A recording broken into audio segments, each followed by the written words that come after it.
और उसके अंदर ऐतिहासिक फैसले हुए, और उन ऐतिहासिक फैसलों को अगर देखा जाए तो ऐसे फैसले हुए जो राष्ट्र को आगे बढ़ाने वाले हो या आम आदमी के मन मस्तिष्क के जो फैसले होने चाहिए थे वो फैसले हुए। जहां देखते हैं कि धारा 370 देश के लिए बहुत महत्वपूर्ण थी। एक ही देश में दो निशान, दो विधान, और जिस तरह से जम्मू कश्मीर की स्थिति थी, तो आज धारा 370 की हमें सबसे ज़्यादा आवश्यकता थी कि वो धारा 370 हटे। तो धारा 370 हटने का एक ऐतिहासिक फैसला इस साल के अंदर हुआ। और 3 तलाक जैसा फैसला जो हमारी अल्पसंख्यक बहनें थी, वो इस 3 तलाक की वजह से एक ऐसा जीवन यापन कर रही थी जैसा उनको एक नारकीय जीवन था जैसे। लेकिन आज उस 3 तलाक का जो फैसला हुआ उसकी भी पूरे देश के अंदर सराहना हुई। और उसके बाद में आपने देखा होगा कि समान नागरिकता का बिल, जहां पाकिस्तान के अंदर जो अल्पसंख्यक हैं या जैसे हिंदू, जैन, सिख, बौद्ध, ईसाई, जिनके साथ वहाँ पर धार्मिक उत्पीड़ना होती है, ऐसे भाई अपनी जान बचाकर, अपनी अस्मत को बचाकर हिंदुस्तान के अंदर आते, उनको नागरिकता देने का जो बिल हुआ पास, उससे उन लोगों को न्याय मिला और उनको जीने का एक अवसर प्रदान हुआ। तो आज इस सरकार के अंदर ऐसा एक महत्वपूर्ण फैसला भी हुआ। और इस साल के अंदर भगवान श्री राम का मंदिर अयोध्या में बने, इसके लिए हजारों लोगों ने जान दी। और एक धार्मिक जो आस्था का केंद्र था, जिसको बाबर के समय के अंदर वहाँ पर मस्जिद बना दी गई थी, या उनको जिस तरह से मंदिर की हम सब की मांग थी कि वहाँ पर मंदिर बने, तो आज अयोध्या के अंदर भगवान श्री राम का मंदिर का फैसला सर्वसम्मति से आया और भगवान श्री राम का मंदिर भव्य बनेगा। तो ऐसे इतिहास के अंदर लिखे जाने महत्वपूर्ण निर्णय हुए। और इसके साथ ही विकास की अगर बात करें तो देश के अंदर जिस तरह से माननीय प्रधानमंत्री जी के नेतृत्व में 5 ट्रिलियन इकोनॉमिक को पार करना है, तो उसकी ओर आगे बढ़ते हुए कई ऐसे फैसले हुए, चाहे वो औद्योगिक क्षेत्र में हो, चाहे वो व्यापार मजदूरों के उत्थान के लिए हो, या किसान के जीवन स्तर को ऊपर उठाने के लिए हो। ऐसे कई फैसले हुए। और इस फैसलों के बीच में मैं बताना चाहूँगा कि किसानों के लिए भी कई फैसले हुए कि जहाँ युवाओं को रोजगार देना था तो उनके लिए भी निर्णय हुए,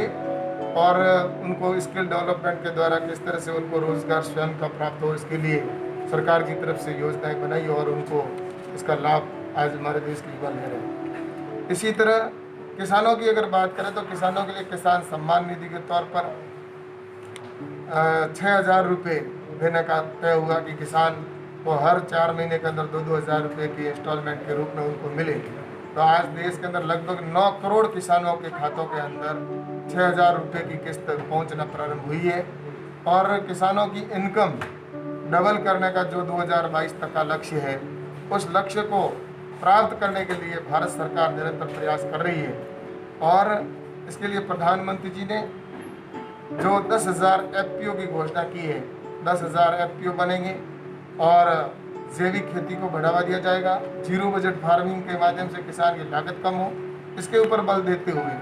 आने वाले टाइम के अंदर ग्रामीण क्षेत्र में जो हमारे किसानों को एक ग्राम स्वराज की जो हमारी परिकल्पना है, उसको चरितार्थ करने के लिए हम निरंतर लगे हुए हैं। और निश्चित रूप से मैं कह सकता हूँ कि आज जो बजट की घोषणा भी अगर कृषि के अंदर भी हुई है, तो वो अगर पहले के बजट का अपना आकलन करें, देखें, तो 2014 से पहले किसानों का जो बजट होता था वो मात्र और मात्र 30,000 करोड़ के आसपास हुआ करता था। लेकिन आज मुझे कहते हुए प्रसन्नता है कि पिछले साल का जो कृषि का बजट था वो 1,37,000 करोड़ था, और इस बार जो बजट है एग्रीकल्चर का वो 1,51,000 करोड़ से भी अधिक का बजट है। तो इससे साफ जाहिर होता है कि जहाँ पर पहले 5 साल के अंदर एग्रीकल्चर के अंदर किसानों को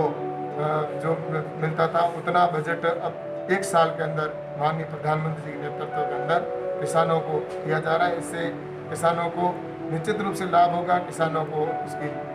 रेट मिले। उसके लिए जहां अगर देखें तो एमएसपी को 1.5 गुना भी किया गया, और साथ ही जो इनाम मंडियां थी उनको भी, जहाँ 585 इनाम मंडियां थी उसको बढ़ाकर अभी हमने 1000 मंडी इनाम के साथ में जोड़ दी है। और इसी तरह आज जो किसानों के लिए भविष्य के अंदर और भी कई फैसले होने वाले हैं, जिसके अंदर किसानों के लिए, हमारे किसानों को कॉन्ट्रैक्ट फार्मिंग का हो, इसके साथ ही मंडी से बाहर किसान अपने उत्पादन को बेच सकता है, इसका भी बिल निश्चित रूप से आगे आएगा। तो ऐसे कई फैसले हुए हैं जो आने वाले टाइम के अंदर किसान की तस्वीर और तकदीर को बदलने वाले होंगे। और जो अभी माननीय प्रधानमंत्री जी ने 20 लाख करोड़ रुपए का जो पैकेज की इस कोविड के समय में घोषणा की है,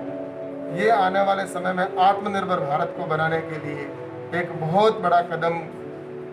का जो ये फैसला हुआ है, जिसके अंदर किसानों के लिए भी 1 लाख करोड़ रुपए जो एग्रीकल्चर इंफ्रास्ट्रक्चर के ऊपर खर्च होंगे, वहीं लगभग 3.5 लाख करोड़ रुपए कृषि के सेक्टर में पूरे इसका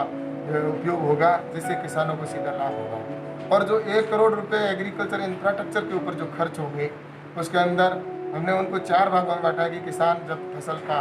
कटाई बुआई करे उस समय उसको हॉर्टिकल्चर हो या उसको बूंद बूंद खेती हो, उसके उपकरणों की आवश्यकता हो, संसाधन हो, मशीनरीज हो, उसके ऊपर खर्च होगा। वहीं फसल की कटाई के अंदर भी किस तरह से उनको जो मशीनरीज के लिए या उनको नई टेक्नोलॉजी के साथ जोड़ने का, उसके ऊपर इसका खर्च होगा। वहीं एक जो सबसे बड़ा उसके अंदर रखा गया है कि एग्रीकल्चर के अंदर वैल्यू चेन के द्वारा उनको किसानों को इसका लाभ मिले, तो इसके ऊपर भी खर्च होगा, जिसके अंदर किसानों को उसके अंदर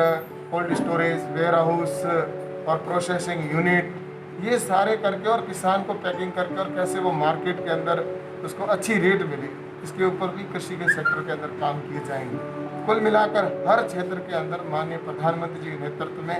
ये जो लक्ष्य है भारत को आत्मनिर्भर बनाना, वो लक्ष्य पूरा होगा। तो इस तरह से जो ये साल है, इस साल के अंदर जहाँ ऐतिहासिक फैसले हुए, वहीं लॉकडाउन जो महामारी एक आई, जहाँ देखते हैं कि कोविड जैसी महामारी पूरे विश्व के अंदर तबाही मचा रही है, इस बीच अगर प्रधानमंत्री जी को मैं धन्यवाद देना चाहूँगा कि उन्होंने जो एक ऐतिहासिक फैसला लिया और जिसकी वजह से आज देश के हजारों लोगों की जान बची। आज मैं आपको ये बताऊं कि जहां दूसरे देशों के अंदर देखते हैं तो ऐसे अमेरिका है, ब्रिटेन है, चीन है, जहां पर हजारों लोगों की जान चली गई,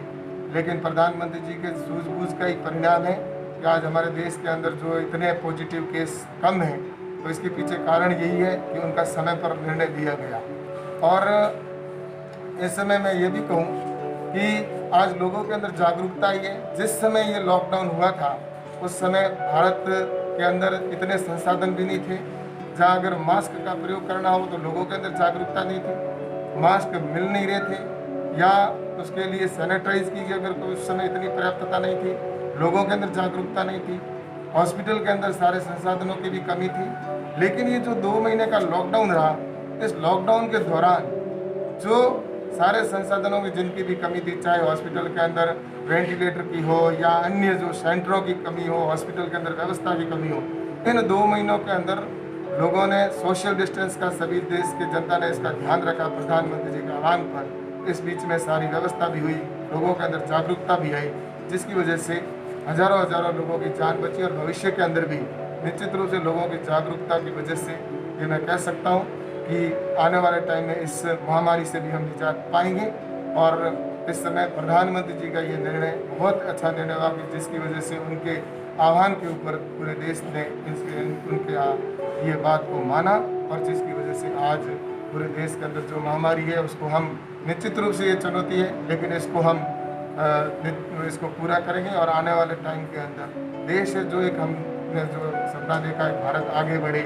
आज विश्व के दूसरे देशों को हमारे भारत ने इस समय ये जता दिया, जो हमारा विश्व के अंदर वसुधैव कुटुंबकम का जो हमारा नारा है, विश्व को हमने परिवार माना है, तो आज विश्व भी मानने लगा इस लॉकडाउन कोविड के बीच में कि भारत ने ऐसे कई ज़रूरतमंद देश थे जहाँ पर उनको सहायता मिली हो। तो आज भारत का नाम और जो जिस तरह प्रतिष्ठा बढ़ी है, तो प्रधानमंत्री माननीय नरेंद्र मोदी जी की वजह से। इसलिए मैं कह सकता हूँ कि आने वाले टाइम के अंदर हम ये साल है, इस साल में जो महत्वपूर्ण निर्णय हुए, अगली साल जो आएगा उसमें और अच्छे महत्वपूर्ण निर्णय होंगे और देश फिर से हमारा जो एक विश्व गुरु बनने की हमारी सपना है वो भी निश्चित रूप से पूरा होगा।